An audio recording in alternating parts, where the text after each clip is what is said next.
It's Monday morning, April 28th. Thanks for joining us. I'm Abby Friedman. And I'm Dan Schrack. We have a full 2 hours to get through this Monday, so let's run down what we have brewing for you this morning. What would you do in an emergency? Would you know what to do?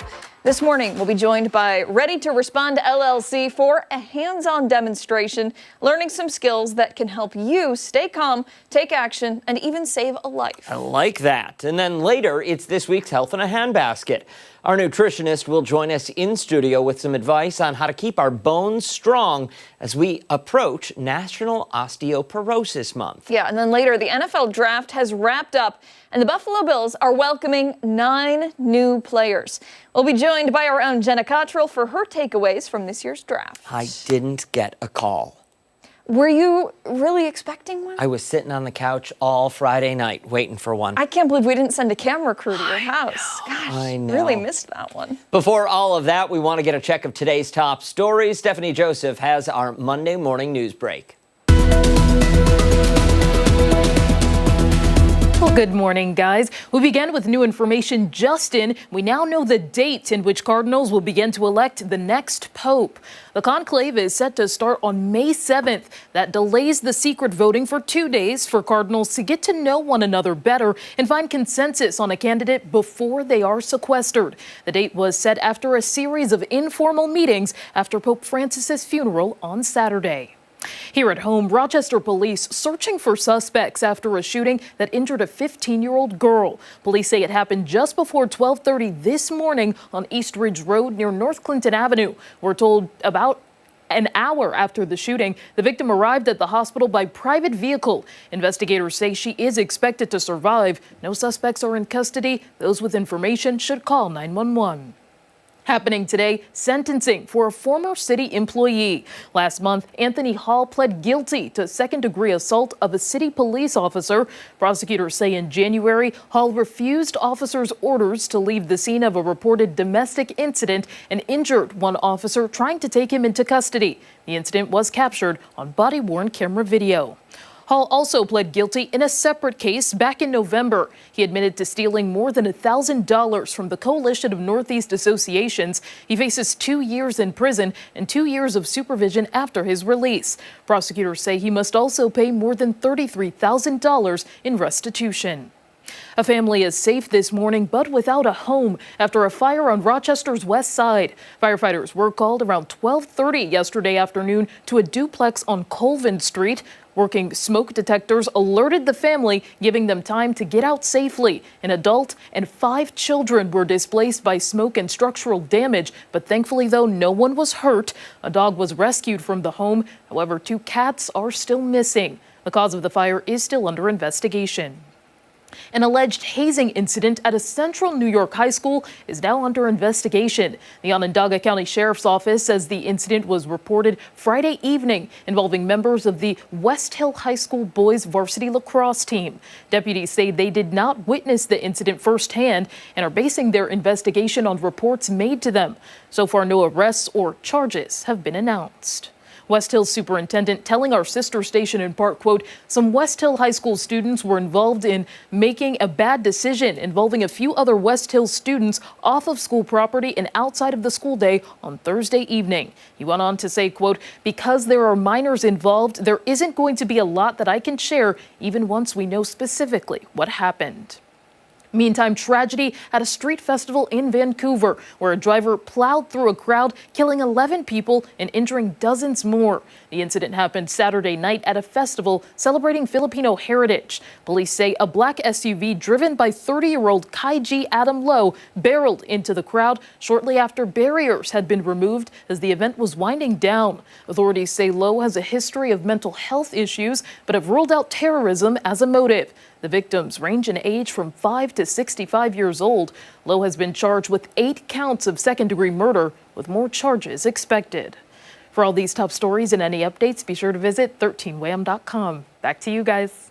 All right, Steph, thanks. We'll get a check of the forecast now because it is going to be a beautiful start to the work week. It certainly is. Meteorologist Marty Snyder keeping an eye on how the day is expected to play out. Marty, Tell us about the 70s, my friend. Oh, it's going to look nice today. Yeah, some lower 70s as we head into the afternoon, so a nice increase in these numbers. Yesterday, of course, we kept the temperatures a little bit cool. That breeze didn't help out much, but we had a lot of sunshine around. Today, any of the cloud cover that we have around initially, that is going to open up. That'll put us back into a lot of sunshine. So we'll keep the sunshine. We'll lose the wind that we had around yesterday, and temperatures today will run just a little bit warmer than those we have yesterday. So the feel is going to be a lot different, too, today relative to what we saw then. 63 at noon. We're going to be somewhere in the lower 70s today. So beautiful day coming up for us today. A lot of tomorrow stays quiet, but not quite all of the day. I think as we head later into the day, late afternoon, early evening time frame, that risk of thunderstorms does increase, and some of those could be on the strong side. So we're going to be watching Tuesday's forecast very closely for the end of the day. But 81 for a high, so we will see numbers move up pretty well. Then behind that front, we see some colder air come back in, but not too bad for this time of year. Mid-50s on Wednesday, and then mostly 60s and 50s for highs as we finish off the work week and head into the weekend. But at least for these next couple days, a little more warmth is in store for us as temperatures try to increase a little bit. Did you hear that? That was The that was a very loud sigh of relief when that 81 came.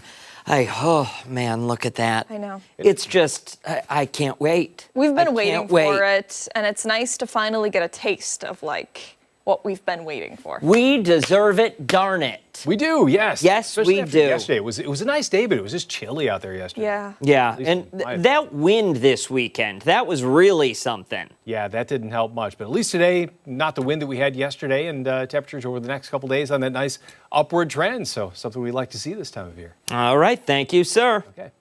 Hey, let's go off the top now and start with some stories that have piqued our interest. I'm going to kick things off today, and I want to talk about something that I've joked about here before, but after looking into it, it's funny but a little unsettling. So recently, Sam Altman, the CEO of OpenAI, shared a surprising insight. He mentioned that when users say please and thank you to ChatGPT, it costs the company tens of millions of dollars in electricity bills. Yes, you heard that right. Tens of millions of dollars are politeness, racking up a massive energy tab. Why is that, you might ask? Well, because each additional word we type requires more computational power. More words mean more tokens for the AI to process, which translates to more energy consumption. It's like leaving the lights on every time you add a courtesy phrase to ChatGPT. Now, despite this, Altman called it tens of millions of dollars well spent, adding the phrase, "you never know." And that's what I want to address. Perhaps he's hinting at a future where AI remembers who was naughty and who was nice. Interestingly, a 2024 survey found that 67% of Americans use polite language with AI assistance. Yeah, because it's nice. It's a nice thing to do. It is a nice thing to do. Well, and of those, 55% do so because they think it's ethically right. Yeah. 12%, though, admit they're hedging their bets in case of a future AI uprising. That's me. I do it for both of those reasons. But this behavior isn't new. Throughout history, humans have shown respect to entities they perceive as powerful or mysterious, from offerings to ancient gods to bowing before monarchs. We've always hedged our bets through kindness. But here is the ironic part. We're more inclined to be polite to a machine than to the person handing us our morning cup of coffee. We worry about being courteous to ChatGPT, AI, yet we often forget to show the same respect to one another. So what does that say about us as humans? Maybe our politeness to AI isn't just about the machines. Maybe it's a reflection of our own humanity, our desire to maintain civility in an increasingly digital world, Abigail. So in the end, whether or not AI remembers your manners, your fellow human beings do. And that's worth considering the next time we interact with a machine or with each other. That was beautiful. Do you want a round of applause? Listen, enjoy the show. Oh, no, I was being serious. I was being serious. That was me genuinely being nice to you. That was being nice? Yes. Oh, okay. I was trying to seem enthusiastic because I knew that if I said it just came off as condescending. No, I was trying. No, but I honestly think it's something to consider. And this sounds crazy, but I keep these same hours on the weekends. And I woke up very early yesterday morning after reading about this and had a lengthy conversation with ChatGPT about this specific topic. Long story short, ChatGPT was like, listen, I don't remember anything about you or about what you say other than what you tell me to remember. Because it said I don't remember anything. And I was like, well, you know maybe a little too much about me. And it said, yeah, I do, but that's stuff you've told me to remember. The pleasantries are great if you haven't paid account. Oh, okay. The pleasantries are great, but it says they're unnecessary. But on the other hand, you never know. It doesn't hurt to be nice to everyone. Yeah, listen, they're not coming for me. It's for sure. All right. We got to move on to my story now. And this story involves Easter grass, but not in the way that you might expect. Police in East Texas are searching for a man who they say hid marijuana-filled plastic Easter eggs all around the city, then posted clues to find them on social media. Do you get it? Easter grass? Yes, I do. Yeah, I wrote that. The devil's lettuce. Yep. All right, so the scavenger hunt was first reported after a Facebook post featuring photos of the eggs at each location, along with hints for finding them. Avante Nicholson has been named as the suspect, though members of law enforcement have not been able to find him yet. Police say, that's him, they say... I shouldn't be laughing at this. ...that they combed through his social media account and apparently found several posts referencing the sale of narcotics. He also allegedly posted that those who, quote-unquote, shopped with him on the day of the scavenger hunt would receive additional clues. Authorities initially believed that there were about 4 eggs hidden across several public parks and a Motel 6. Eventually, though, a man and his granddaughter turned in a 5th and apparently final egg, which was also found in a public park.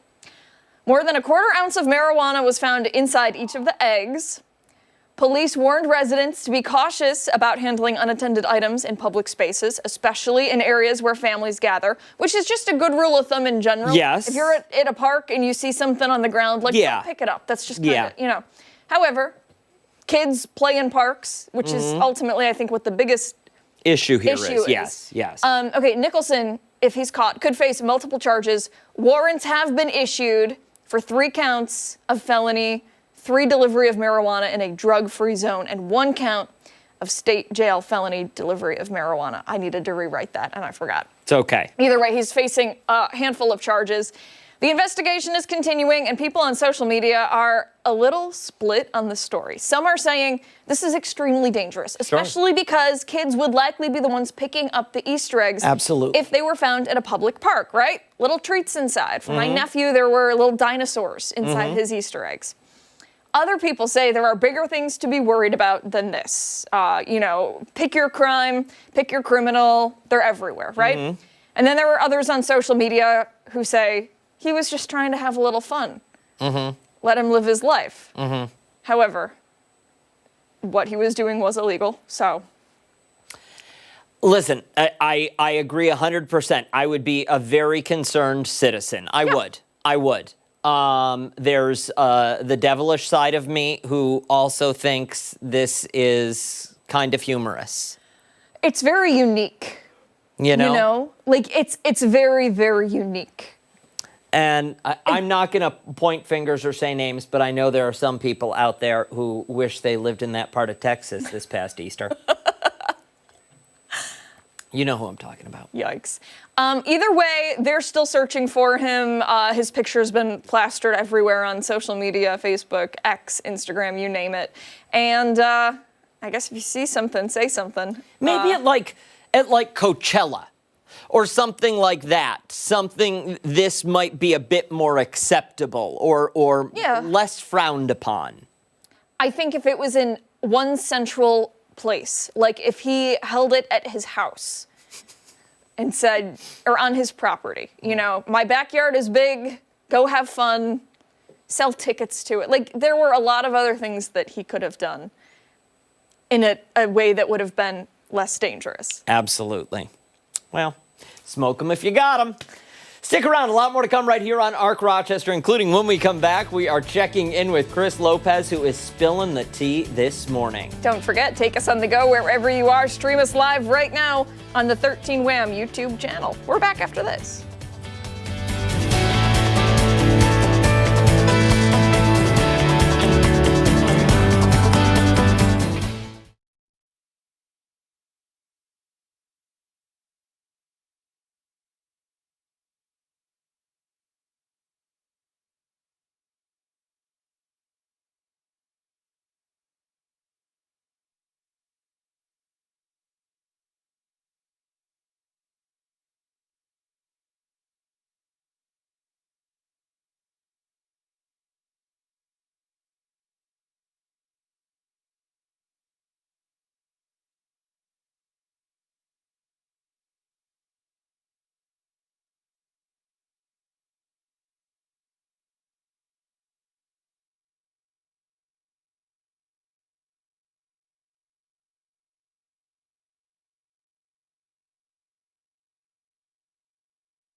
Hey, spring is here and the weather is getting nice enough to relax outside with a cool beverage, maybe a glass of iced tea. Yeah, if you're in the market for that, there's a locally owned tea shop that has teas that range from herbal to caffeinated and everything in between. Chris Lopez is live at Happy Earth Tea this morning, giving us a look at their spring collection. Chris, what do you have?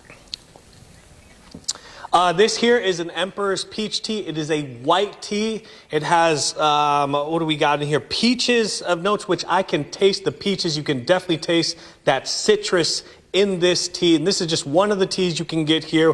One of the teas you can relax with indoors or outdoors. And Abby, you were asking last segment, what is the strongest tea that you can get here? And I think you meant caffeine-wise, and that was that matcha tea that I was sipping on. So that is pretty much the strongest tea in terms of caffeine content you can get. Caffeine, yes, Yeah. yes. But as I said, it is also loaded with L-theanine, which is very calming. So the tea caffeine works so much differently than a coffee caffeine. Slow burn. It is, yeah. It releases very slowly, and it just gives you the right level of lift that lasts through the whatever time you need it to.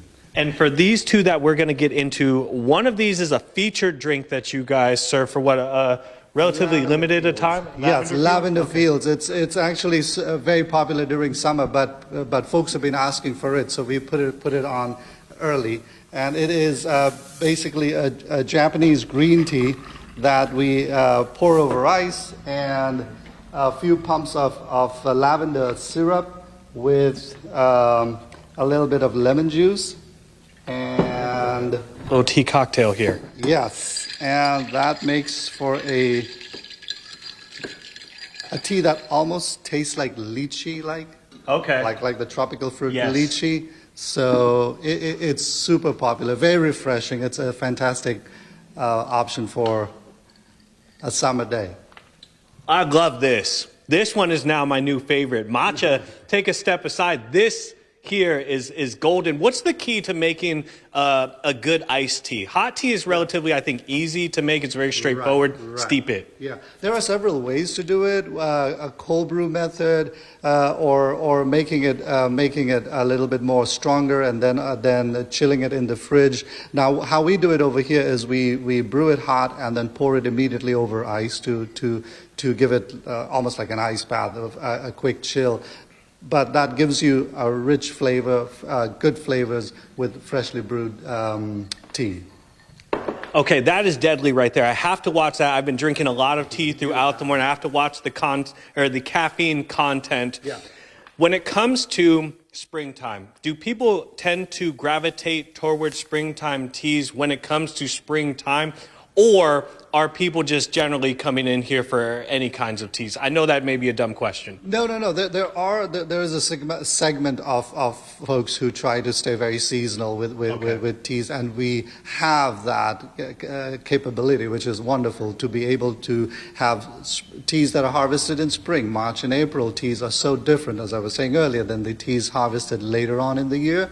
So folks go by that, and spring teas are celebrated around the world, whether it be from Darjeeling, India, Nepal, Taiwan, China, and Japan. And they have different names to it. And people celebrate that first arrival of teas. It's like the first wine of the season that's harvested. Similarly, yeah. And you guys have cakes here, which we talked about last time I was here about a year ago, but I have never seen the actual cake itself. Yes, Can you talk a little bit about this and what differentiates this between any of the other teas you have? This is a very special tea that it's one of the oldest forms of making tea where the tea leaves have been compressed. This is a white tea cake. This started by as a way to transport huge amounts of tea over land back in the day when transportation was all either manual or by horseback.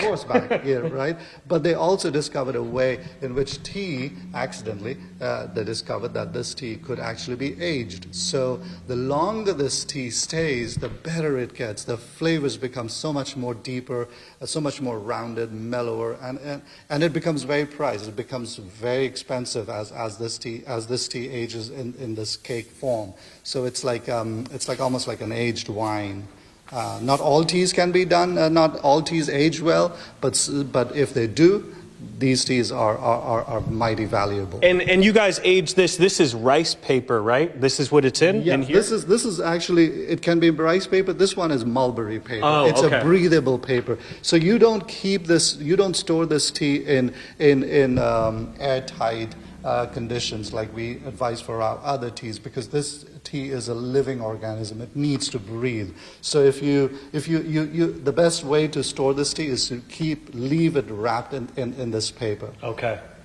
For the tea to age, continue to age. And next up in the 9 o'clock hour, we are going to be talking about tea, but we are going to be talking about the new White House administration's policy on tariffs and how that affects the tea industry, especially here at the local level. I'm going to send it back to you guys. Chris Lopez out there for us live. Chris, I believe last time you were there, you brought me back a tea that was good for sleep. Yes, I do remember that. The slumber, Dan's talking about the slumber. Oh, the Slumberland. Yes, the Slumberland tea. I had that too. I believe I got you that as well. That was good stuff, right? That was great. Here's what I'm looking for this go around. You can ask later and we'll check back in. Do they have something like a vanilla bourbon? We'll check on that. It's probably tariffed, so we won't be able to bring that back to you. All right. Thank you, sir. Appreciate it. Time right now is 8:24. When we come back, Mark will join us for a look at today's weather trivia. We're back on the other side of the break.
trivia. Okay. Meteorologist Mark McLean here with us now with 2 days. I was going to say Tuesdays, but it's today's warmer temperatures as well as his weather trivia. Well, Tuesday's going to be warmer Tuesday's too. going to be gorgeous temperature-wise. Is it going to be usable? Because I know we're going to get some rain. Usable, yes. Okay. Late day. So, I Okay. mean, this will be like afternoon, evening kind of stuff. Yeah. It's Afternoon, evening rain. Yeah. Okay. It's going to be warmer. I mean, this morning we started out in the 30s. I mean, tomorrow morning likely much warmer than that. But that's what the trivia kind of goes with here today.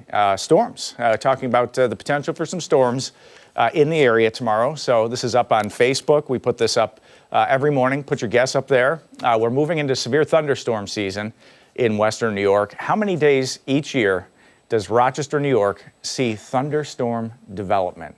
And when you say Rochester, New York, Yes. like the greater Rochester area? Yeah, so I guess this would be kept as an official record at the National Weather Service. So through the airport would probably be the official observation. So they probably would go through the hourly observations and look at any day that had a thunderstorm. So would there be? The development Yeah. is convective. It's upward drafts and downward drafts, correct? You got it. Somebody's going for their pilot license. Somebody's going to be a pilot. you. He's listening. Okay. So is it 22 days a year, 61 days a year, 38 days a year, or 50 days a year that we see thunderstorms in western New York?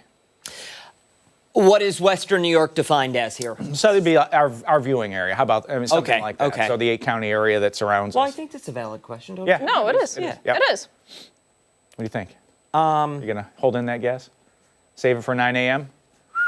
Yeah. I'm volleying between two Okay. right now. Okay. Yeah, me too. I mean, Western New York is big. Have you ever been to Florida? I have. Yeah. Like Orlando, Florida is like the lightning capital of the United States. They get 110 days a year, just as a reference. Okay. So All right. up here we have less heat, we have less moisture content in the atmosphere. So those are two things that storms need and love, and we usually don't have that, especially in the winter. So it is. Well, we'll see. I guess we should talk about that potential for. Wait, I'm so sorry. Yes. Does thunder snow count? Thunder snow would count. Oh, okay. All right. And that, I mean, that's a rarity, but I mean, we would see that a couple of times in a winter for sure, especially if you live Okay, up by so the lake. let me follow up with that question. Yeah. Is thunder snow tallied into those numbers? Yeah, it would be days per year. So Okay. this would be days per year. You can Okay. have thunderstorms at any point, although they're rare in Good the wintertime. question, Yeah. Fridman. Hey, Good Yeah. question. believe it or not, I am technically a journalist. Don't just sit here and yap. Let's do the forecast, Mark. Both can be fun, right? High pressure for today, so that means you get some sunshine. But back to the west, that's where tomorrow's storm potential is going to come from. That system that's out in the northern plains. Now it's going to start moving our way late tonight into Tuesday. So the clouds start to fill in for Tuesday, and this is going to be high cloud cover in the atmosphere. It's not going to block out the sun, but there's that chance again mid to late afternoon. There's a round of right out ahead of the cold front, we get a line that develops, and it's a prefrontal trough that fires up some storms, but a better chance into the evening that we see as that cold front moves in, some storms developing across the area. So that's going to be the potential time frame. And from the Storm Prediction Center, we were kind of hatched in an area that would be favorable for the development of severe thunderstorms. This is kind of midway point. Enhanced risk for heavy rain, lightning, hail, and localized damaging winds. So this is definitely something we'll keep you up to speed on. And you know what that also does? It also throws the temperature all over the place. Look at this. We go from 81 on Tuesday back to 56 by Wednesday after 72 today. So it's that time of the year where you get these huge swings day to day. But we start out at 44. If you're just joining us right now, west-southwest breeze is nice and light. That green canopy out there, that's so nice to see on the Wham Cam. We'll be in the low 70s again with the sunshine today. And the 7-day forecast, again, we'll bounce around Tuesday, kind of the action day of the week, I guess. Mid-60s there by Thursday, mid-60s on Friday, and a cooler weekend. We have to watch the weekend. I think that number Saturday night's going to end up lower, a little bit lower than maybe what we have right now. We'll have to see how that trend goes. So we're going to have to watch for maybe the last chance for frost for the season. We'll have to see. We'll have to see about that for the weekend forecast. We would like it to be the last chance for frost. Yeah, it's still early. I mean, it's still April, so usually it's the middle of May that our growing season starts. So it's not unusual, I guess, to see temps in the 30s this time of the year. I should know this. You might know this offhand, but with the frost and middle of May and flowers outside and plants and all of that stuff, Mother's Day, when is it? The 11th. The 11th. And that's when we can maybe move some Unofficial start of the growing season. If you want the guarantee, you wait till Memorial Day. Yep. Good Lord, that's like August. It's a short season here. All right. Thank you, Mark. Yeah. Hey, don't go anywhere. We still have a lot to get to coming up on ARC Rochester. We're back right after this.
Thanks so much for sticking with us here on ARC Rochester this Monday. We want to turn now to our next guest because emergencies can happen at any time. But the question is, are you prepared? This morning, we're joined by Dominic Denisi, the president of Ready to Respond LLC. He's here to show us some critical CPR and first aid techniques that really could make all the difference in a real emergency. Thank you for being here today. Thanks for having me, Abby.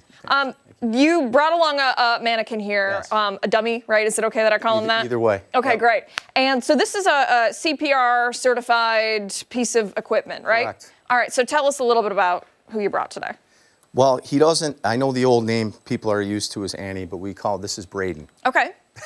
That's his name is according to the manufacturer. So basically just used, every time we do CPR training, we use CPR mannequins that have some type of feedback device. You'll hear the click if you press down at least 2 inches deep, which is the requirement for correct CPR compressions, and we'll attempt some rescue breaths as well with the CPR mask. So this is what's going to be used to train your staff here shortly after. And this is pretty close to the real thing? It is. The real person? It is. Okay. Yep. So, okay, let's say Braden is suffering a serious medical event. Yes. Can't breathe, loss of consciousness, something to that effect. What do we do when Braden is in this state? Well, unresponsive and not breathing. Those are the two conditions that we always train to treat people. They're unresponsive, they're not breathing, want to make a decision within 10 seconds to begin CPR. Most important part of CPR is compressions, especially when pertaining to an adult victim, which you can tell Braden is an adult. So we're going to start compressions right away. As a lay responder, just your general person, your non-healthcare professional, you always have an option of just doing compressions. If you want to do breaths, we suggest you use some type of CPR barrier like the CPR pocket mask that I'll be using today. Okay. Very Should we good. dive right in? I'll get into it. Go Right. for it. So from the beginning, the first thing you want to do is make sure the scene is safe. Unsafe scene would be traffic, electrical wires, fire, so on and so forth. Scene is safe, then you can safely approach the victim. We'll start off with a tap and shout. There's the responsiveness, there's no responsiveness. I would say, Dan, call 911 and get the AED. Got it. I know you have the AED on the premises. They're very common now, especially after the Damar Hamlin incident. At that point, I'm going to check, I'm going to assess, I'm going to look for signs of life. We like to say obvious signs of life, 5 no longer than 10 seconds. You can tell I'm looking to chest rise, any air against my face, any obvious signs of life.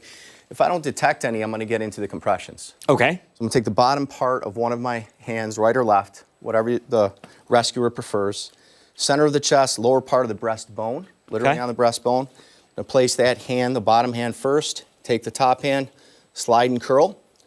Get my knees close to the victim, elbows locked and straight, shoulders over the hands, and I'm going to press straight down. Of course, you can hear the click. And I'm using my body weight, I'm using my hip flexors. I'm not using my arms, or else you would tire out very quickly. Now, the current number is 30, so we're going to do 30 compressions, at least 2 inches deep. When you get to 30, again, if you had a CPR pocket mask or a CPR face shield, you could then take it, put it over the victim, seal, tilt back, attempt the breath. Oh, and you can actually see Yes. the chest rise when And you do that. that's the reason you want to look toward it. Make sure the air goes in, and then you're going to continue with your CPR compressions. And again, you hear the click. You see that my elbows are locked and straight, my shoulders over my hands, and then you would continue the process. You would only stop for about 5 reasons. Let me add, we'll get into those reasons, but let me ask, when we're hearing that click, I have a feeling that people might have a fear that they're going to break the person's sternum while they're doing Very this. typical, because like I tell people, we don't normally press down at least 2 inches deep on our breastbone area. So it's a life-saving procedure. Injuries are better than death. So broken rib cartilage, even broken ribs, you can recover from. You're not going to recover from death. Yeah. All right. So let's enough. get into those 5 reasons then. Why would somebody stop CPR? Obvious signs of life, that would be the best case scenario. At that point, you could put them in a recovery position on their side. EMS shows up. They're the pros. They take over. AED voice prompts you to not touch them because it's analyzing the heart rhythm or it's going to shock. Scene becomes unsafe. Or if you're by yourself in a remote area, you're just too exhausted to continue, which you'd be very, very fatigued after several minutes of giving CPR. Those are the 5 reasons. Wow. It's something that I think the average person doesn't think about on a daily basis, but something that is so important when you have the opportunity to take a class, whether it's something that's offered at the rec center or something that your place of employment is offering. So important to just have a basic understanding of what to do if something like that should happen. I agree 100%. The most important thing is trying to save a life. Sudden cardiac arrest, as we know, as I mentioned with the Damar Hamlin incident, increased the awareness around the country, both of the importance of CPR and also the use of the defibrillator. So, somebody sitting at home is saying to themselves, you know what, I need to get certified, my spouse or my kids need to get certified. How do they go about doing that? well, readytorespond.net or 585-281-4208, direct contact. We train all over Western New York and beyond. And so most of the time we go right to the site. Our home base is in the High Falls area, but we train all the time, including WAM 13 in just a little bit shortly after this. Very good. Right. Thank you so much for being here a lot. I today. Thank you appreciate for the it. Thank you so advice. Yeah, absolutely. And we'll put that website for you over on foxrochester.com. 8:40 this morning. Stick around. When we come back, we are taking a closer look at the next installment of the Red Chair series. Don't forget, take us on the go wherever you are. Stream us live right now on the 13 WHAM YouTube channel. We're back on the other side of the break.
Welcome back. The American Heart Association has once again teamed up with Rochester Regional Health to educate the community and raise awareness to crucial heart health issues. Yeah, and this morning we're taking a closer look at the latest installment in their Red Chair series and how it's shedding light on the risks faced by pregnant and postpartum women. For more, we're joined now by the executive director from the American Heart Association, Megan Vargulik, and Dr. Timothy Mallins from Rochester Regional Health. Good morning to you both. Thank you for being here. Thanks for having us today.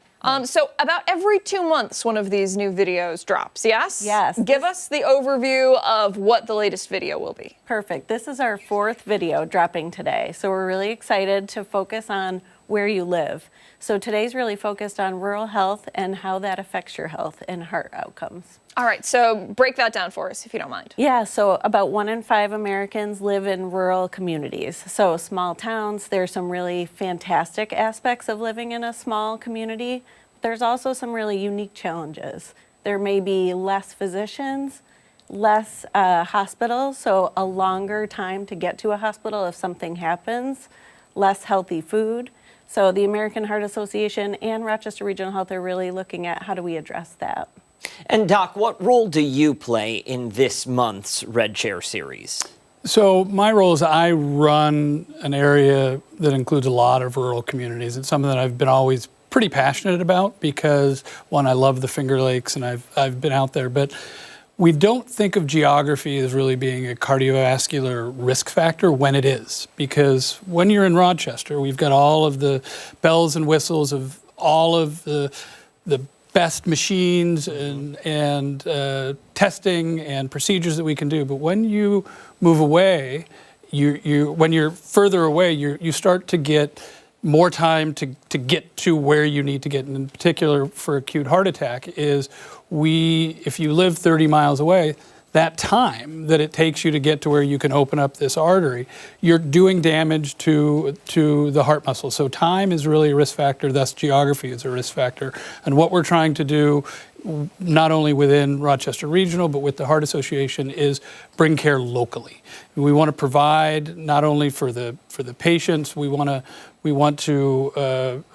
make certain that acute care, as much as possible, is there in the local communities. I would imagine that not only is it important in the cases of emergency, but I would also expect that some people might make long-term medical care decisions based on where they live. They don't schedule as many appointments as they may often should, or they miss an appointment because it takes too long to get there. The commute was just too much. Is that correct? 100% correct. That is, if you're asking somebody, also money is a factor. I mean, gas and all of that. And so, yeah, if you can provide care locally, there is much greater continuity of care. And explain for us, if you don't mind, just how much of a difference it makes, from having a treatment center right there readily available compared to that 20, 30, 40-minute drive to a different hospital. You want to all take it. So it's, if you can provide, and that is a goal of Rochester Regional, I think of all healthcare systems here, is to provide it locally. Because again, it not only does it help the finances of local, you're providing jobs and all of that, but you're also avoiding that time that it takes. And it's a continuity. And if you're going to tell somebody that I need to get a test, but you've got to drive an hour to do this, not everybody's going to say yes. They'll say, I'm not going to get this. And if we provide high quality care in the local communities, it benefits the communities, benefits the patients, and it's just a win-win. What is the message to the viewer who is in one of those outer-lying counties this morning, maybe watching this, who says, it has been a while since I've had the old ticker checked out? What's the message to that viewer to get them to, regardless of the location today, but to get them in the door just to make sure they're okay? Yeah, I think the message is go see your doctor, ask questions. If you're starting to feel like you have something you want to talk about, do it right away. I think there's a lot of resources on lowering your blood pressure, stopping vaping and smoking, really taking care of heart and what are the symptoms of stroke. Learn CPR because it takes a lot longer for paramedics to come. So really take advantage of those resources and make an appointment right away. Excellent. Thank you both so much for coming in today. We appreciate it. And we already have information on the Red Chair series over on foxrochester.com. Absolutely. Give that a look. Absolutely. 8:47 this morning. Stick around. When we come back, it's this Monday morning's Health in a Handbasket. We're back after this.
$8:50 this morning. Time now for this Monday's Health in a Handbasket. And this morning, we're looking ahead to National Osteoporosis Month, which is May. Yeah, we're joined now by registered dietitian nutritionist Alyssa Strassman for some tips on how to best support our bones and keep them healthy. Can you start out by just telling everybody what osteoporosis is? Yes, osteoporosis is a disease that affects the structure of our bones. So it can make them weak, putting people at more risk for fractures and breaks. All right. So what do we do to prevent that? It looks like we can do a number of things. There are a lot of things we can do to better ourselves. I have 5 tips. And what I want people to think about is, I know when we think about osteoporosis, we think about that's something that occurs to us later on in life, which it does.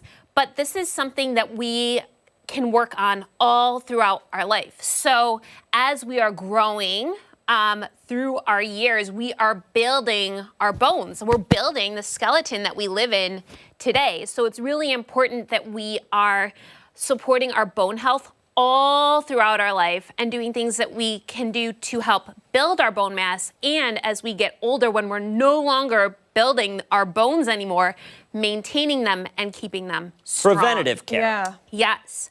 So my first tip is eat a well-balanced diet. All of these things play in synergy, right? So when we think about getting a well-balanced diet, we want to be thinking about getting sufficient, adequate nutrition from all of the food groups because they all play a role in our overall health.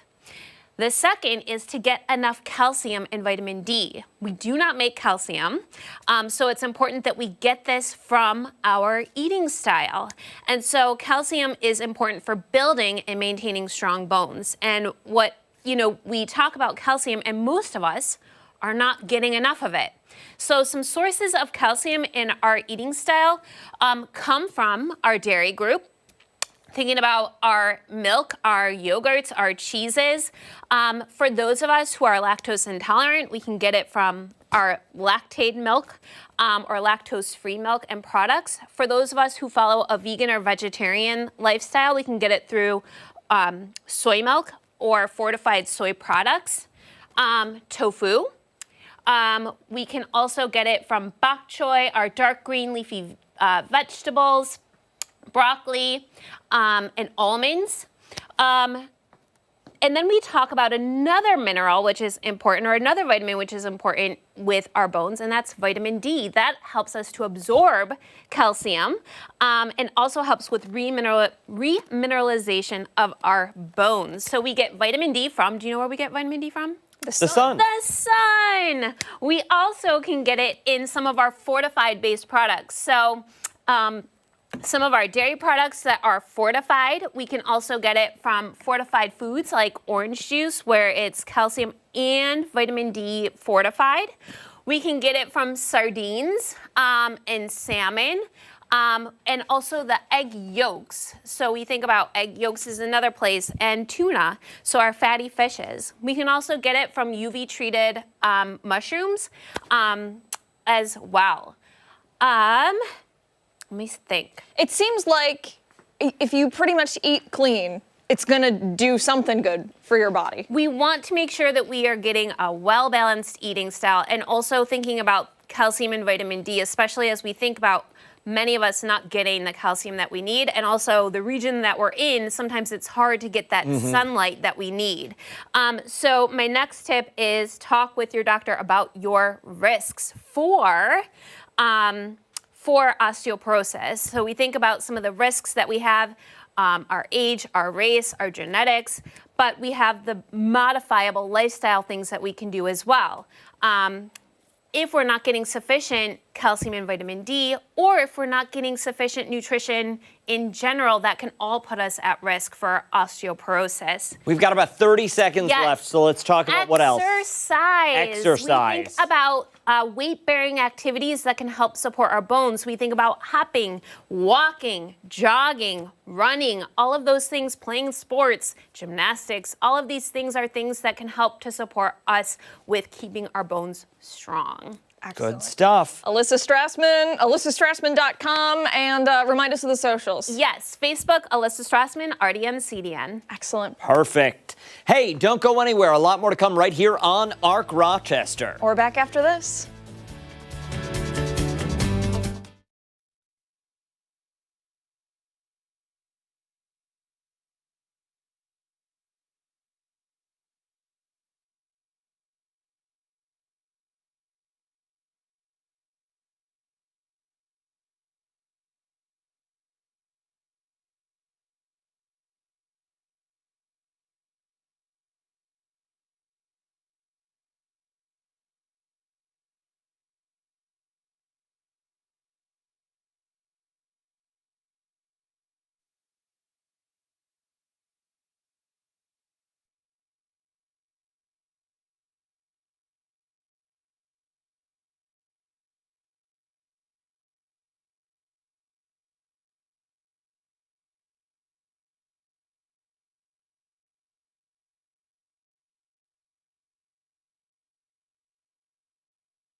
We have much more to get to here on ARC Rochester as we continue into the 9 o'clock hour. Steph will be here breaking down some of our top political stories. Yeah, she joins us now from the live desk with a preview of what we can expect at 9. Hey there, Steph.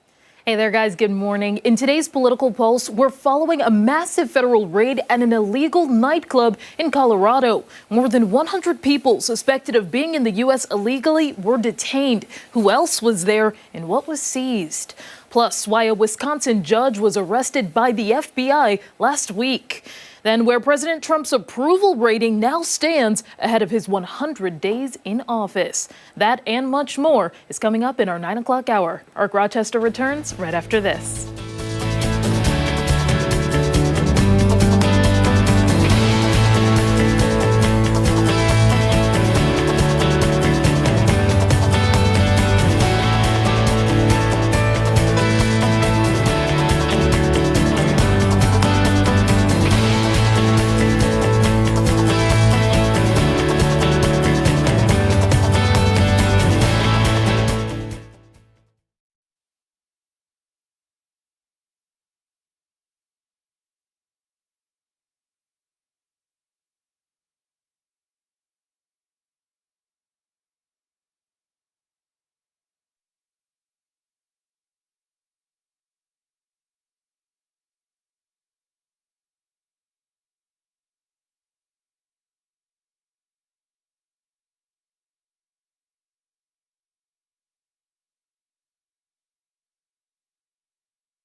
It's Monday, it's 9:01 and it's April 28th.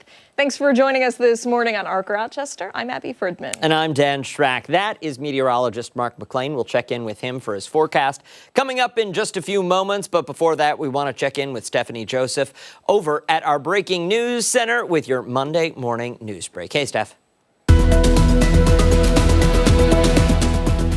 Hey there, guys. Here are some of the top stories that we're following this Monday. We now know the date in which cardinals will begin to elect the next pope. The conclave is set to begin May 7th, delaying the secret voting for 2 days for cardinals to get to know one another better and find consensus on a candidate before they are sequestered. The date was set after a series of informal meetings after Pope Francis's funeral on Saturday. Rochester police are searching for suspects after a shooting that injured a 15-year-old girl. Police say it happened just before 12:30 this morning on East Ridge Road near North Clinton Avenue. We're told about an hour after the shooting, the victim arrived at the hospital by private vehicle. Investigators say she is expected to survive. No suspects are in custody. Those with information should call 911. Happening today, sentencing for a former city employee. Last month, Anthony Hall pleaded guilty to second-degree assault of a city police officer. Prosecutors say in January, Hall refused officers' orders to leave the scene of a reported domestic incident and injured an officer trying to take him into custody. The incident was captured on body-worn camera video. Hall also pled guilty in a separate case back in November. He admitted to stealing more than $1,000 from the Coalition of Northeast Associations. He faces 2 years in prison and 2 years of supervision after his release. Prosecutors say he must also pay more than $33,000 in restitution. A 9-year-old boy shot over the weekend in a Henrietta convenience store continues to recover this morning. Meantime, the sheriff's office says the suspect, 35-year-old Reuben Smith of Henrietta, has been arraigned and is being held without bail. Deputies say Smith started a fight with employees at the Speedy Track gas station on West Henrietta Road, and that while he was being restrained until police arrived, fired a shot that hit the boy. The boy is expected to make a full recovery. Lawmakers are due back in Albany today as budget talks continue to drag on. After a 2-week Easter recess, legislative sessions are set to resume at the state capitol.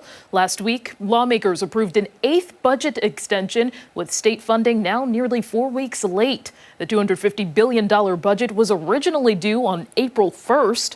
The new extension lasts until tomorrow, but some top lawmakers say a deal could be reached this week. For all these top stories and any updates, be sure to visit 13wham.com. Back to you. All right, Steph, thanks. All right, Mark is back, giving us the results for today's weather trivia. I feel like I had a streak going last week. You're both on a streak. We were. Do we stop the streak at the weekend and start a new streak on Monday? We do. Or Yes, do we you keep have going? to. You have to. Yeah. New week. New week, new streak. Yeah. Absolutely. It's how it goes. Let's see the trivia.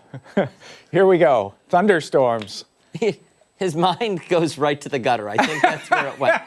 I think that's where I'm it not went. commenting. Is it my mind that goes there Yes, first, though? yes, I saw it in your eyes. I saw it in your Little eyes. eye flicker. Like, The eye flicker, and they started to tear up because he's already laughing too much. It's terrible. It is. How many days each year does Rochester, New York see thunderstorm development? So there's the choices. We have answers. We have submissions. We do. 22 days, 61, 38 days, or 50 days a year on average. I'm guessing C. I'm going to go with 38. 38, okay. Yep. Dan, you have a guess?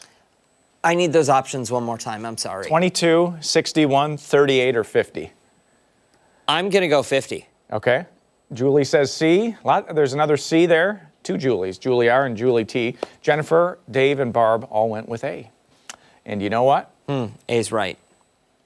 38 days. Let's go, baby. That's 3 in a row. Right. That's 3 in a row Well, right you there. know, we new start week, the new streak streak. again. Blah, blah, blah. Yep.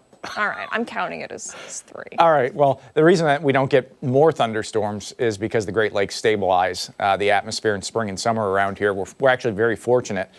This area would have many more storms, and it would also be much colder in the winter without the Great Lakes as well, because those lakes just take a lot of the heat out of the atmosphere. Dan, you were going to say something. No, I wasn't. I wasn't. I could see it coming out. No, it was an overreaction. It was. Okay. I need to take a chill pill this Monday. Okay. Listen, we didn't give the name of the pup on Friday. So Carly's dog, Yeah. Lou, I promised I would give the pit bull terrier. There's the info. Lou, So cute. delivering the Muddy Paw Outlook. And we would love to see your pics of your muddy pups or just your pups in general. We'll use them up here on the air. You get some. I think she needs to bring Lou in person. Oh, that'd be cool. Yeah. That would be cool. Right? But a good day for the walk today. Dry paws. Tomorrow, afternoon, evening, some thunderstorms. You're not going to be walking in those anyway. So keep it inside for the afternoon and evening. Wednesday, dry paws. And Thursday, Friday, there's a small risk of showers towards the end of the week, too. So we'll have to watch that. But again, nice looking start. Some high clouds over the city, kind of get that hazy sunshine. But the temperature's moving up pretty nicely already. Back to the upper 40s there. High pressure to our south keeps it nice and quiet. That's the storm system in the plains that we're going to watch. That's going to move our way for Tuesday afternoon and evening. What was that? So that was a lightning transition. Wow. You want to see it again? Yeah, do it again. That was Woo! right. I liked that. Well, we have these themes that we can put in our graphics. So in the wintertime, it's snow. And, if we have an ice storm, Yeah. it's, big icicles or something like that. That looked like the Weather Max 3 was blowing up there. So hopefully it won't get to that level tomorrow afternoon and evening, but we'll be tracking it. Some high clouds start to come in tomorrow morning. I think the risk is going to start to go up mid to late afternoon. That's a prefrontal trough, and here's the front. This is the cold front, probably 7, 8, 9 o'clock.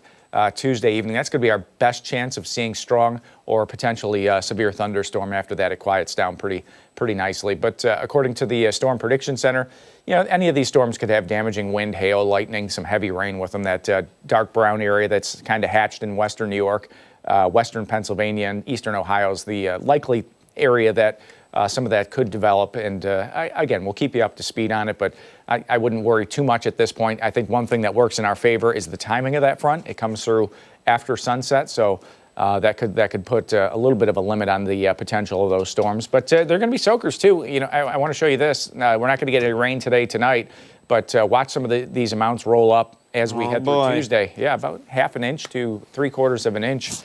In any of those storms that do develop. So another thing to watch. But temps today in the low 70s. It's a cool start.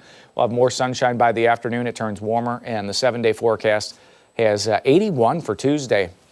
If we get to 80, that's the first time since, remember? November. Yes. November 5th. November 5th. Election day. Of course it was. 56 on Wednesday. It was a Tuesday. It was, yeah. 66 on Thursday. We'll have some showers towards the end of the week, but drying out for the weekend. Guys, look at that, though. Yeah. Come on, collectively. 52 days, 14 hours. We are so close. Yep. It's a great season. And with the 80s before that, too, and even like the 70s and the 60s, it's like, You get a taste of it. nice. Yeah. You get a taste of it. I'm wondering, though, Ashley. Yes. Can we change that photo?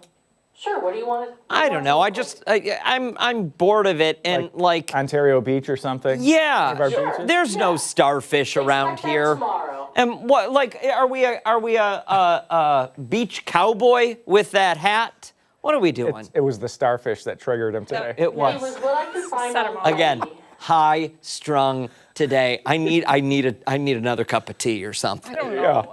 I don't know what will help at this time. I think a lap in the parking lot might make you feel a little. You're probably right. You're probably We right. have a break coming up in a little bit. Yeah, I gauge the start of my day when I walk into the newsroom and if I can hear Dan or not. And I could hear Dan today. Could you? Yeah, I could. And then you were also in the forecast center. That's right. I Yep. did. I did come back there Yep. and immediately start yelling at you. Believe it or not, that when I first started here, that's what I used to do also. If I could hear Dan in the hallway while I was coming down, I was like, uh-oh. It's going to be a good day.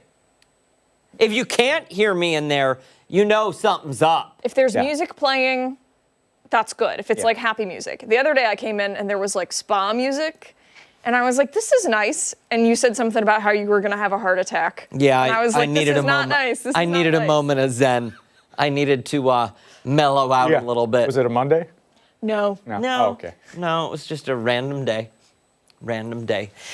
Hey, don't go anywhere. A lot more to come right here on Arc Rochester, including when we come back. We're once again checking in with Chris Lopez, who's sipping on some Earl Grey this Monday. Yeah, don't forget, take us on the go wherever you are. Stream us live right now on the 13 Wham YouTube channel. We're back after this.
Spring is in full swing and relaxing.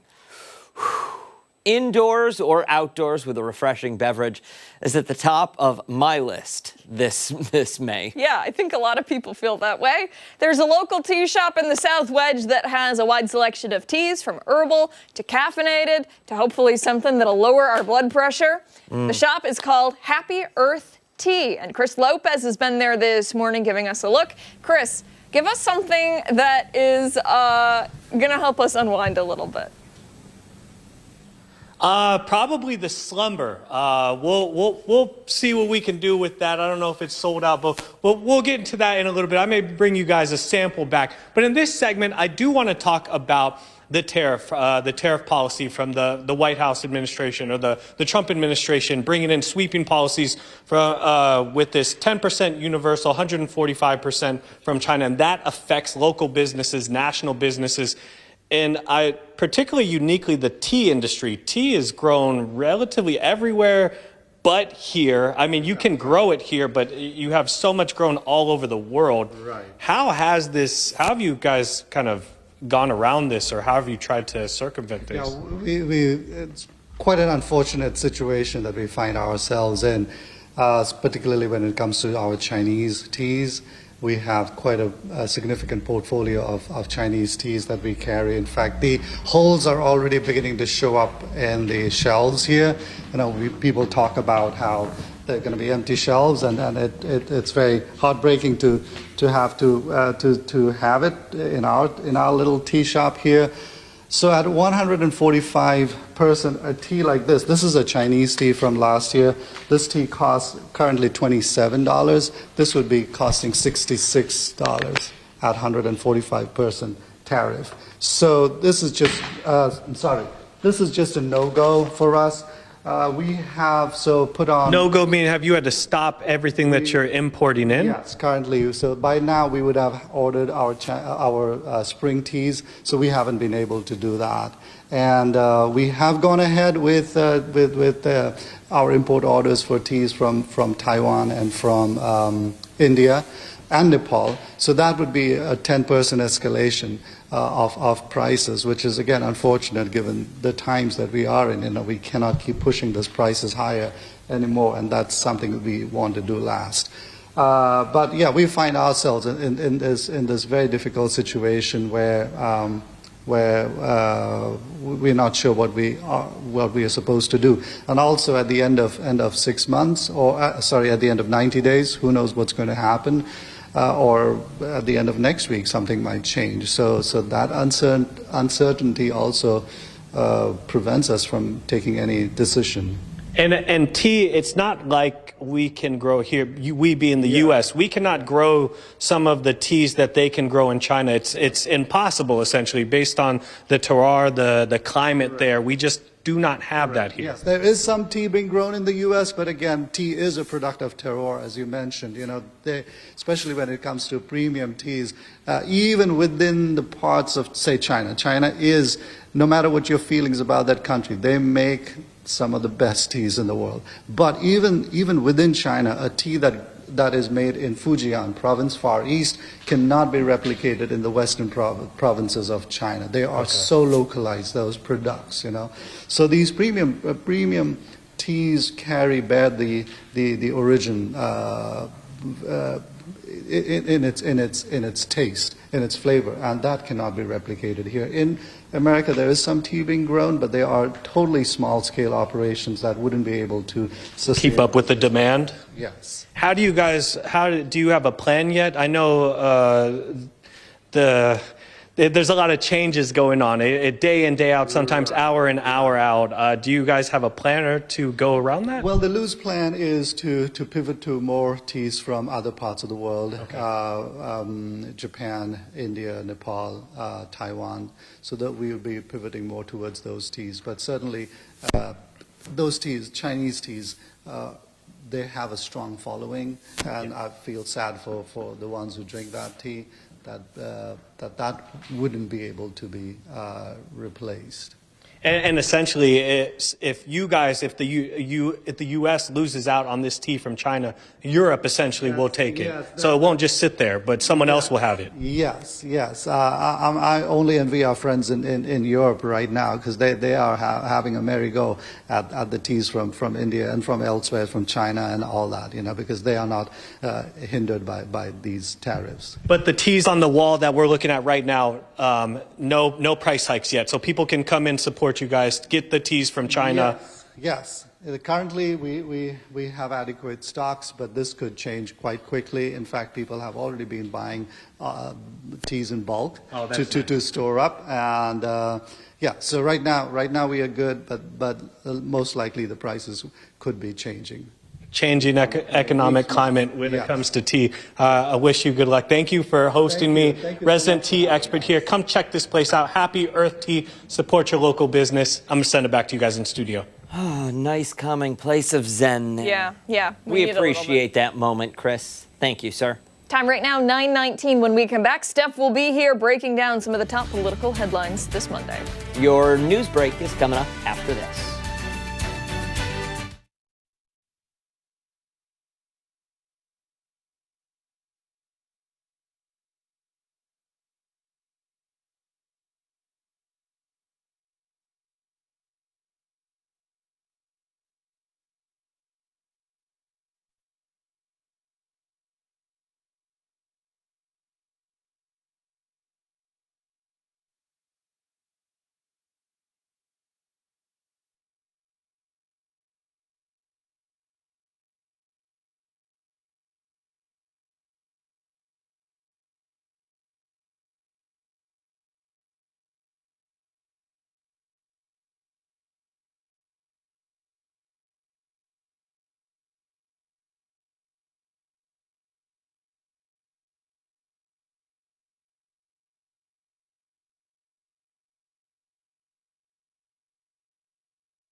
It's time for a political pulse check here on ARC Rochester. We begin with an anticipated visit by border czar Tom Homan to Rochester.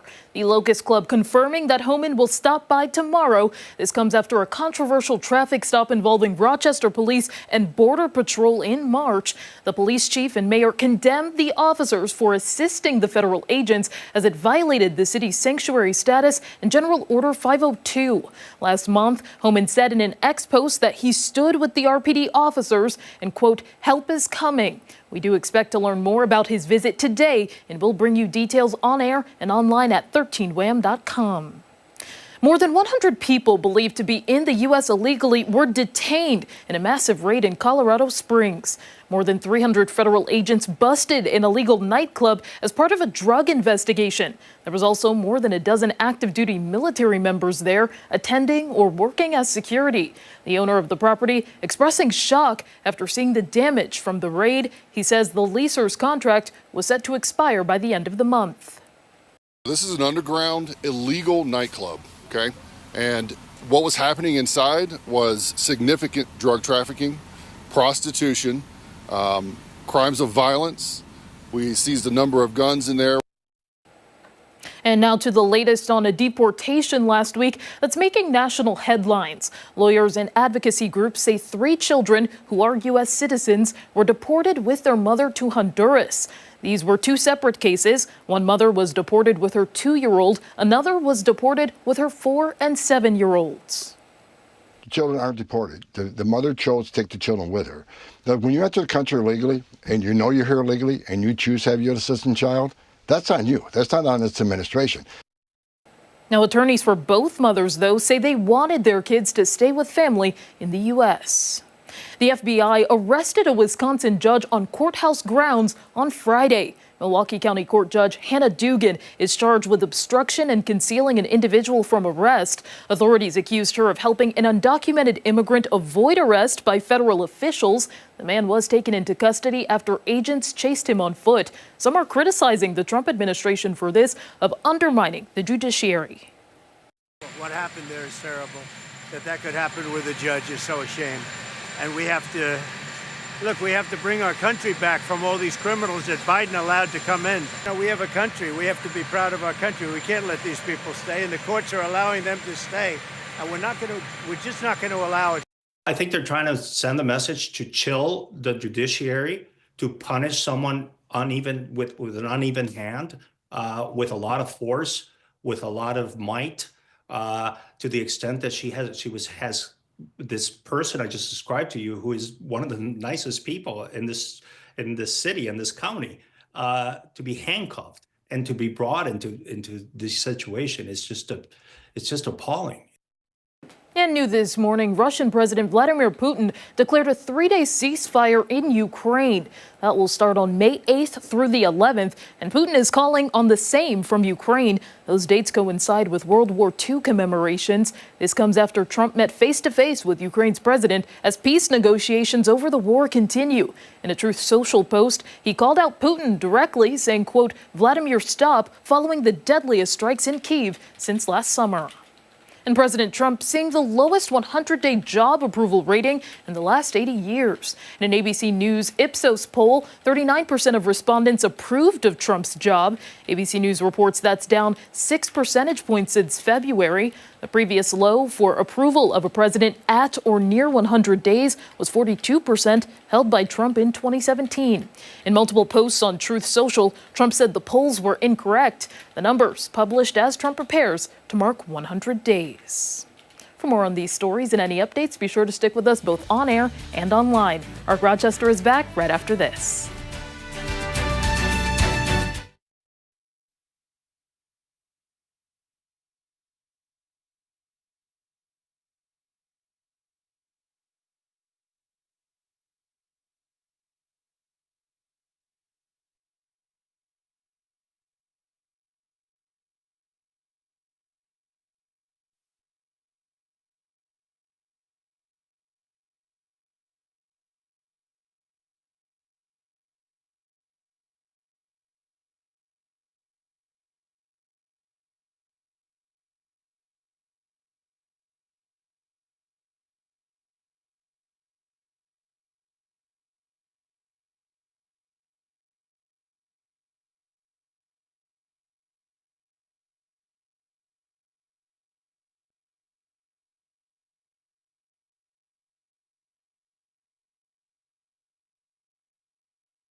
928, thanks so much for sticking with us here on ARC Rochester. We want to take you beyond the locker room now and talk sports, in particular, the results of the NFL 2025 draft. Yeah, the Buffalo Bills welcoming 9 new players to the team. And this morning, we wanted some input on their selections. So we're joined now by our very own Jenna Cottrell for her takeaways. Jenna, thanks so much for joining us. Always good to see you, my friend. It's such a treat because we're on opposite shifts. I know. Yes. Hello. How's everyone doing today? We're doing all right. Yeah. What have you been up to lately? How's life? Let's chit-chat. It's been a little bit busy. There was the NFL draft the last couple of days, and then the Amerks also in the playoffs. So we've had a lot of fun going on in sports. And I can say the Amerks up 2-0 in the North Divisional semifinal series. So they have the opportunity to sweep the Crunch on Thursday, and I think this Amerks team can do something really special. But I know we're talking about the Bills. Yes, let's get into it.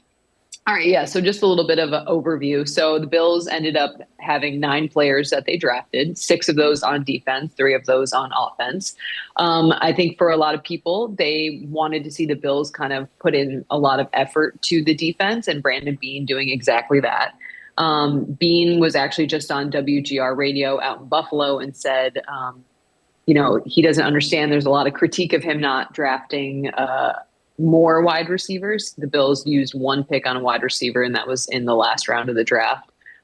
So people have been talking about how some people, I should say, have been talking about how they haven't been happy with the Bills not drafting a wide receiver higher, but Brandon Beane talking about how this team has needed to retool their defense and doing exactly that. So here's the breakdown, though. A couple of players that I really like. Their first overall pick at 30th overall, Max Harrison, corner out of Kentucky. He is really, really, really fast, and I think the Bills have been lacking that speed on their defense, so I like that pick. I think there's a ton of upside there. And then my other favorite pick is Landon Jackson out of Arkansas. He's an edge guy, so he's one of those guys that runs after the quarterback. Ton of production. Get this, guys. His teammates call him crazy because of how much he's just a high motor guy just getting after the quarterback. So I think he can definitely make an impact on this Bills defense. I think we need to dub a nickname for him right now and call him Action Jackson. Okay. We'll get that out there. I'll float that up the powers that be. We'll see how it. Please do. Okay, so Jenna, I want to go back to something that you said just a couple seconds ago about Brandon Beane calling in and saying, people are feeling their feelings about the picks or whatever. I feel like this is the same story that we hear every single year with the draft and with the Bills in general, right? The Bills fans, and I'm one of them, on social media, it's like the world is ending if Brandon Beane and Sean McDermott don't do exactly what they're good saying. enough. It's never going to be good enough. If they drafted, different wide receivers, well, what about the defense? You didn't do enough for defense. Well, now what about offense? It's like Yeah. I don't know. Maybe you feel the same way. I don't feel the same. Oh, because here's my thing. Look, you are right. Like, everyone's going to have an opinion about the draft, and I totally understand that. And I figured that they would go defensive heavy because the defense needed some reworking. My thing is the Bills only picked 1 wide receiver, and that was in the last round of the draft.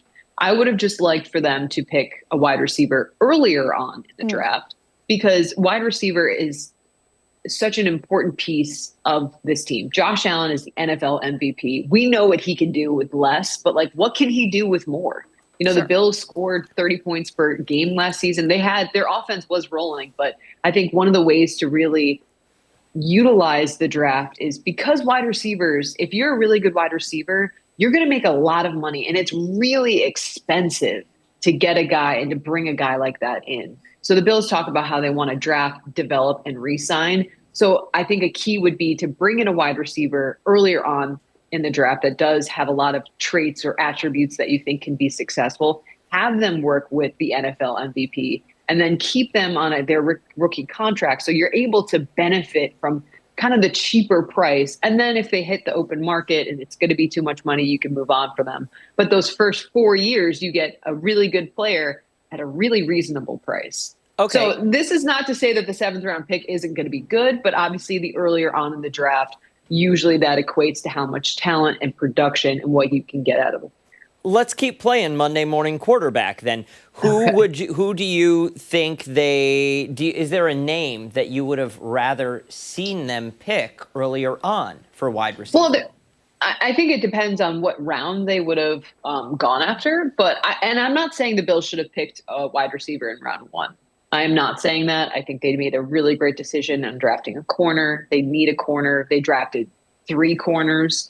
So I would have just said maybe rounds like they talked about this draft being a lot of starters, not stars. So I think like later in the round, like Khalil Shakir was a later round pick, obviously is a huge player for the Bills team. So I just would have liked to see probably between rounds 3 and 5 them take a wide receiver. And I think that's generous. Like I'm not saying you need to take your first overall pick and use it on a receiver, but I think at some point, but Bean was very critical of that pushback on WGR about the feeling from some, whether it be media or fans. And he talked about how he thinks it's the dumbest argument to talk about wide receiver. So he obviously does not feel that way. A little bit of spiciness this morning on in terms of the Bills, but I do think the Bills overall addressed a lot of needs that they had on this roster.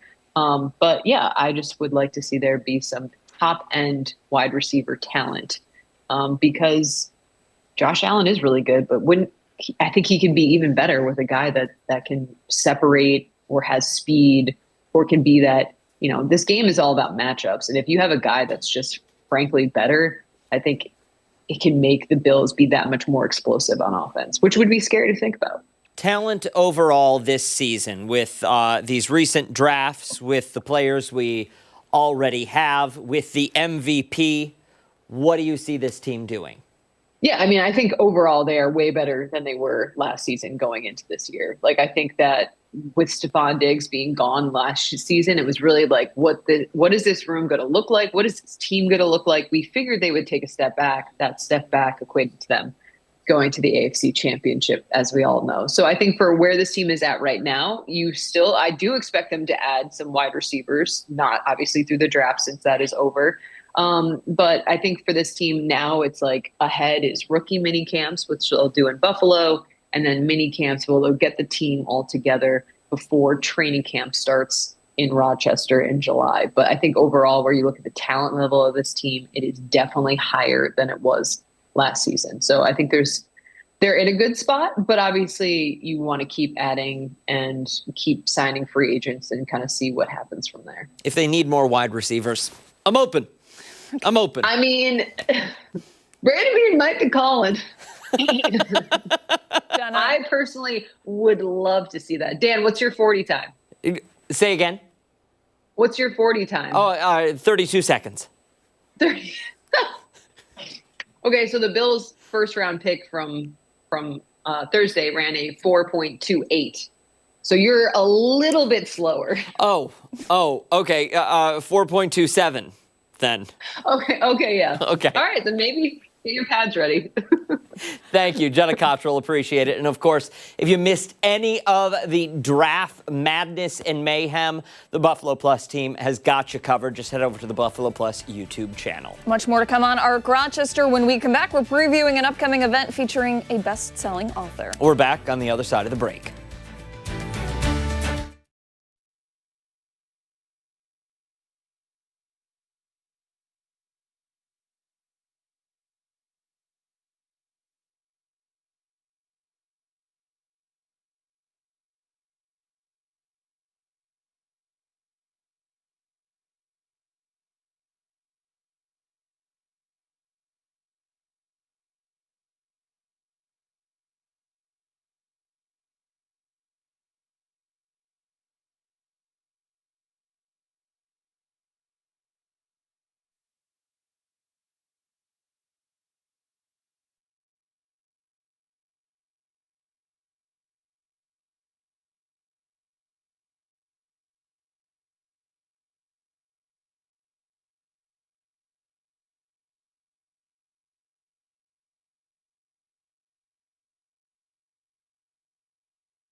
9:39 this Monday morning. Welcome back. Happening this week, MCC is hosting their upcoming Scholars Day convention, and they invited a New York Times bestselling author to take part. They certainly did. This morning, we're taking a closer look at the upcoming convention featuring author Clint Smith and what you, a guest, can expect. For more, we're joined now by Dr. Takia Graham and Dr. Mike Jacobs, both from MCC. Thank you both so much for waking up with us bright and early. We appreciate it. Thank you for having us. Absolutely. So let me ask, what went into asking Clint Smith to be the author who shows up?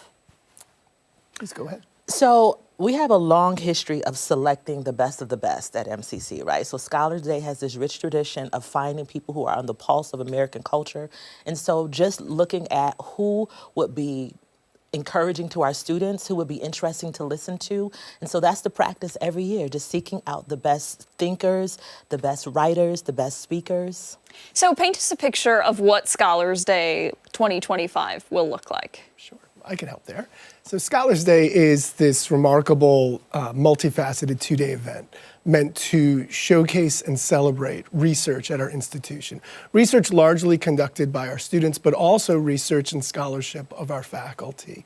And so it's a two-day event. On day one, it's framed around what looks like a traditional academic conference with various concurrent sessions and an array of disciplines represented in student undergraduate research.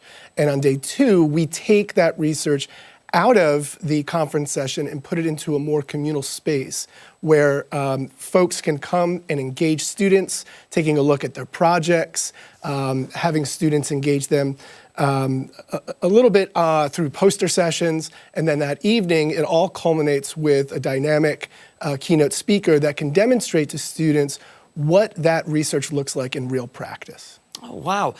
What kind of disciplines are discussed? Everything. Every single discipline at the college is an interdisciplinary conference.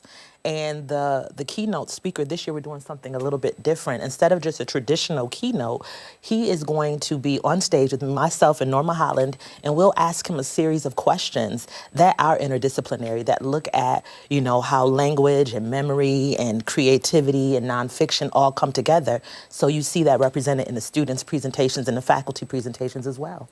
And explain to us why it is so important for the students to show off their work and for the community to check it out and see all of the great things that have been done. Yeah, so undergraduate research is what we consider a high impact practice. And we want our students, no matter their discipline, whether they're doing the hard sciences or the arts and humanities, to really lean into that experience.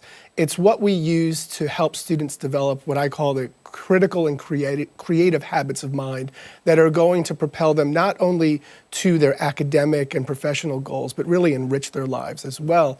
And as we kind of move through this information and now artificial information age, it's becoming ever more important for students to be able to do that. This is so interesting. For someone sitting at home who says, you know, I'm not a student, is this open to anyone? It's open to everyone. It is. It's open to everyone. What we want to do is that we want to take the academic and make it everyday. So many times people see the walls of the ivory tower and they feel like, oh, we can't go there. The beauty of being in a community college is that we are situated in the community. Our scholars represent not just our local community, but our global community as well. So whether or not you know about the academic discipline, you will see yourself or you will be able to take something away from not just the student presentations, which we're inviting folks to, but also from our keynote the next day as well. And you have to be excited for your author, Clint Smith, to join you. What are you most looking forward to with his visit? I'm an English professor. He's a former English teacher.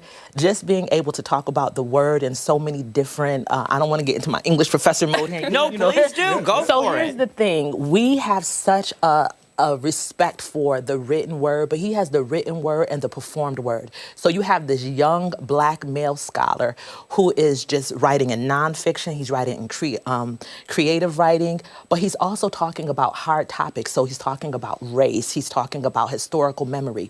So what better time than now? So you have someone who is engaging, someone who's young, who has their pulse on like popular culture, but is steeped in the academic. And so we get to witness that at MCC, and it's so wonderful that our students, our larger community, will be able to be in his face, ask him questions, and engage with word and memory and sight and creativity in ways that they may not have had a chance to before. Yeah, and as a former English professor, I'm just as excited about his visit. This is an individual who is able to blend almost kind of the scientific method of research in terms of engaging people from across the country on the important issues of race and culture, but to do so in such a lyrical and poetic way in his writing that brings you in. And he has such a great way of making the global feel really connected to the local, making us be able to see ourselves in all of the things that he's able to cover from across the country. All in line with the zeitgeist. That's pretty incredible. That's right. Thank you both so much for waking up and coming in this morning. We appreciate it. If you want to attend, don't miss the opportunity. We'll post all the information you need to know if you want to go on foxrochester.com. Time right now is 9:45. When we come back, we're taking a look at what people are talking about this Monday. We're back on the other side of the break.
Let's talk trends this Monday. We're going to start things out with a new way to wake yourself up.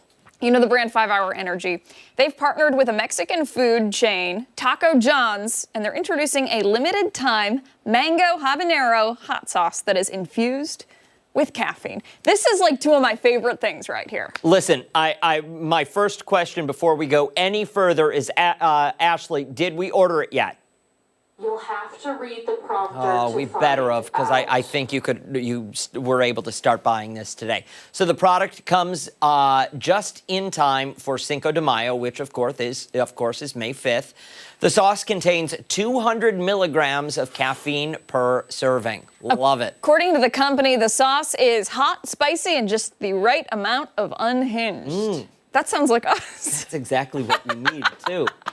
And it is exactly what you need to survive a weekend of endless fun. 5 Hour Energy is also rolling out a limited edition spicy Cinco de Mango energy shots.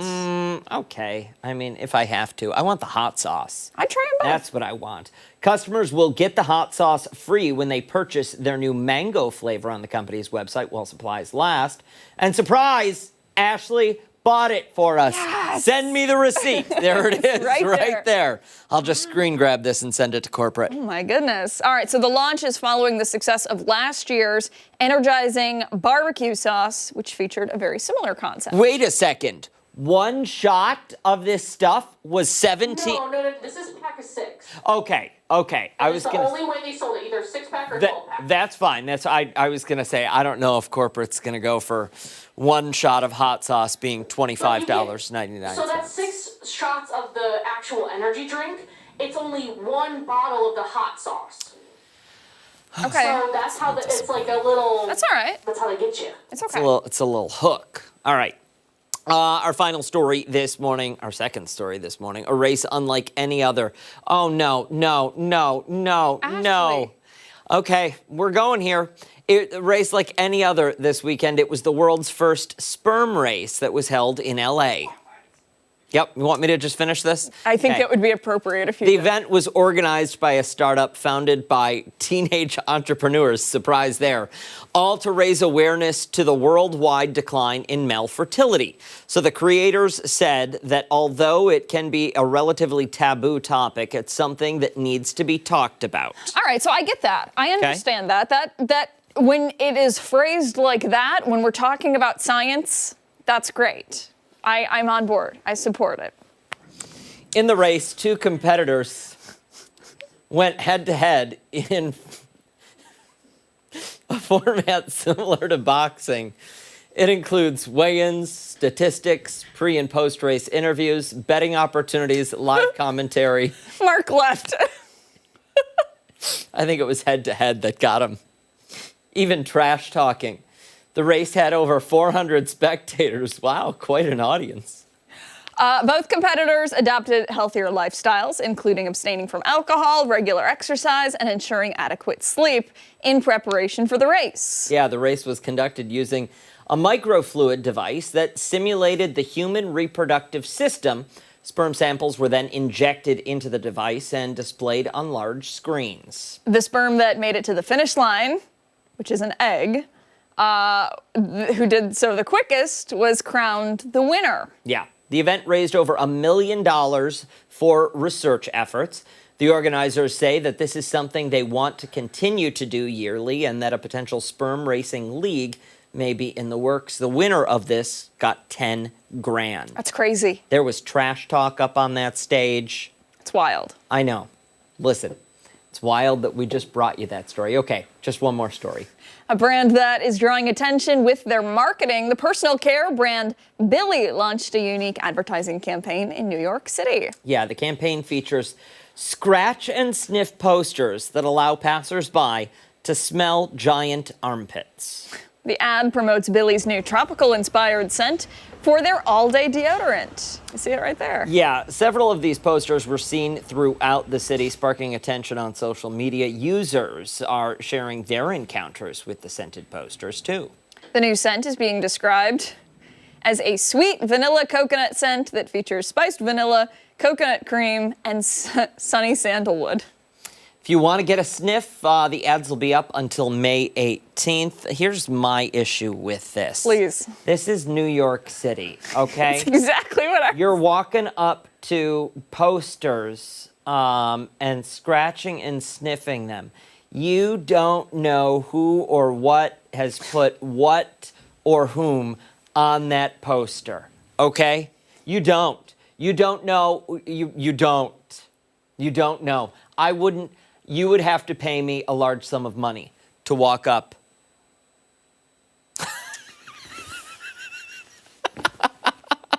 Did you hear her? I did. I'm choosing to ignore. I'm ignoring comment from the peanut gallery. Ashley just said something in our ear that would absolutely get us fired. Yeah. Stick around. When we come back, it's this morning's Final Thoughts. We're back after this.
Danny, time for our final thoughts here on ARC Rochester on this Monday. What's going on? Who's okay? Who has a favorite part of the show today? Steph, you always go. You always get left out at the end. I mean, I guess like the last segment, there was the armpits. I said I would sniff them.